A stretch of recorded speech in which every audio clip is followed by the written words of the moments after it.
Right, let's bring you some other news tonight. And doctors staged another walkout today in their latest strikes over pay and conditions. Most appointments were kept, but some were cancelled. In Cheltenham, the Accident and Emergency Department has changed roles to a minor injury unit for the duration of the 6-day walkout.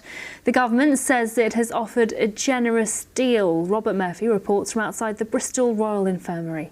Do we want pain restoration? When do we want it? Now! The chants of striking doctors have been ringing across the traffic on and off for 3 years now, and services today have been affected. Not just here in Bristol, in Cheltenham, the A&E department has reduced its capacity to become a minor injury unit until the strike ends. What doctors want is a proper workforce plan, proper investment in the NHS, so that we can have a world-class healthcare system that works for all.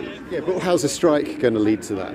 The strike shows that we can have a world-class healthcare system by having conversations about what is happening in the NHS. And what is happening is that there has been chronic underfunding. We see that we don't have enough doctors. Now the Prime Minister's cut 1,000 training posts. That's going to be less specialists for patients, and that's a very short-sighted decision. Resident doctors were out for the 15th time after negotiations between the British Medical Association and the government broke down over pay conditions and training places. We've negotiated a good deal in good faith and been willing to compromise, giving the doctors a 4.9% average pay rise and 4,500 specialty places with better conditions and career progression. And we've also offered to cancel mandatory exam fees that amount to thousands of pounds. And still they've gone on strike. The total cost to the NHS of the walkouts has been valued at £3 billion. Strikers say it's not all about money. I was down in Yeovil the other day talking to members, and I had a colleague, a friend of mine, who was working there as a foundation year 1 doctor, so that's first year in training.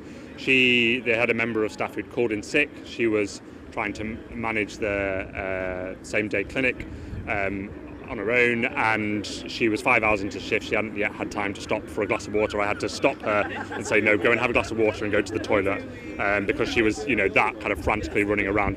I think we know that causes burnout. We know that because high rates of sickness cause people to leave the profession. The strikes will continue until Monday. The longest strike in NHS history is getting longer by the day. Robert Murphy, ITV News.